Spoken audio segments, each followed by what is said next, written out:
Now students question number 15 लेते हैं। आपको बोल रहे हैं what is Ohm's law, explain how it is used to define the unit of resistance. अब देखिए बच्चों, ओम्स लॉ को पहले एक्सप्लेन करना है और उसकी हेल्प से आपको यूनिट ऑफ रेजिस्टेंस। अब बताइए यूनिट ऑफ रेजिस्टेंस क्या होता है? ओम होता है, यानी कि 1 ओम का डेफिनेशन आपको देना है। ठीक, यूनिट ऑफ रेजिस्टेंस क्या होता है? ओम होता है। ओम का डेफिनेशन, ओम का मतलब 1 ओम का डेफिनेशन आपको यहाँ पर देना है। तो सबसे पहले मैं आपको थोड़ा सा ओम्स लॉ के बारे में याद दिला दूं। कांस्टेंट टेम्परेचर पे अगर हमारे पास कोई वायर है या कंडक्टर है, ये देखिए इस तरीके से, और इस कंडक्टर के अक्रॉस अगर हम पोटेंशियल डिफरेंस को चेंज करते जाते हैं, यानी कि पोटेंशियल डिफरेंस को, ये देखिए एरो लगा दिया, मतलब वेरिएबल पोटेंशियल डिफरेंस, यहाँ एक नॉब लगी रहती है, इसको घुमाते जाओगे और पोटेंशियल डिफरेंस इस वायर के अक्रॉस बढ़ता जाएगा। और यहाँ पे एमीटर लगा देते हैं हम लोग। ठीक है स्टूडेंट्स, यहाँ पे देखिए इस तरीके से एमीटर लगा होगा, एमीटर करंट को मेजर करेगा, ठीक, प्लस माइनस।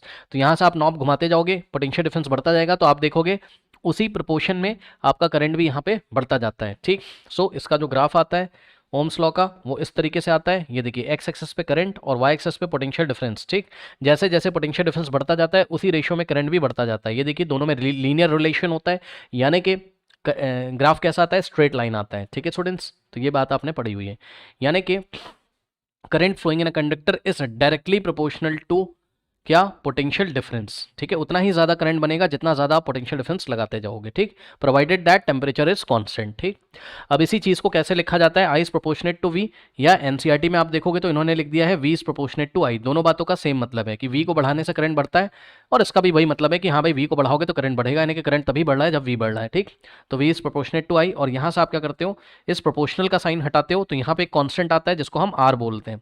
ठीक, आर आई का मतलब आई आर। ठीक, आई आर। तो ये जो प्रोपोर्शनैलिटी कांस्टेंट है, मतलब इस प्रोपोर्शनल के साइन को यहाँ से हटाओगे, इक्वल लगाओगे, तो यहाँ जो प्रोपोर्शनैलिटी कांस्टेंट है इसको हम क्या बोलते हैं? रेजिस्टेंस बोलते हैं। ठीक है, यही क्या है? यही आपका इस वायर का क्या है, या इस कंडक्टर का क्या है? रेजिस्टेंस है। ओके, अब ध्यान दें बच्चों,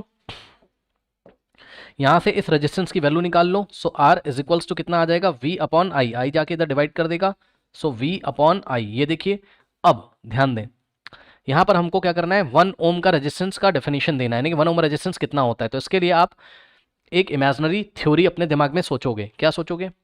आप सोचोगे कि भाई मान लो पोटेंशियल डिफरेंस कितना है? 1 वोल्ट है। मान लो हमारे पास एक ऐसा कंडक्टर है, मान लो भाई, मान लो कि हमारे पास एक ऐसा कंडक्टर है जिसके अक्रॉस हमने पोटेंशियल डिफरेंस कितना लगाया? 1 वोल्ट, और ऐसा करने से उसमें करंट कितनी फ्लो करने लगी? 1 एम्पियर। मान लो भाई, मान लो। ठीक, ये एमीटर कितनी रीडिंग दिखा रहा है? 1 एम्पियर की। ठीक, सो हमारे पास एक ऐसा कंडक्टर है जिस कंडक्टर के क्रॉस अगर हम पोटेंशियल डिफरेंस कितना लगाएं? 1 वोल्ट, तो उसमें करंट कितनी फ्लो करने लगे? 1 एम्पियर। तो ऐसे कंडक्टर का रेजिस्टेंस 1 ओम होता है। यस, आइए दिखाते हैं कैसे। R is equals to potential difference आपने कितना किया? 1 वोल्ट, वी की वैल्यू हो गई 1 वोल्ट, डिवाइडेड बाय करंट उसमें कितना फ्लो करने लगा? 1 एम्पियर। भाई मान लो ना कि ऐसा अगर आपके पास कोई कंडक्टर है कि जिस कंडक्टर में 1 वोल्ट का पोटेंशियल डिफरेंस अप्लाई करने पर करंट 1 एम्पियर का फ्लो करता है, तो उस कंडक्टर का जो रेजिस्टेंस होगा वो कितना हो जाएगा? 1 अपॉन 1, 1 होता है, और वोल्ट पर एम्पियर को हम ओम बोलते हैं। ओम को ओमेगा से भी हम लोग दिखाते हैं। ठीक, तो 1 ohm is the resistance of that conductor if a potential difference of 1 volt, when potential difference of 1 volt is applied across a conductor and the current flowing through that is 1 ampere। बस यही है।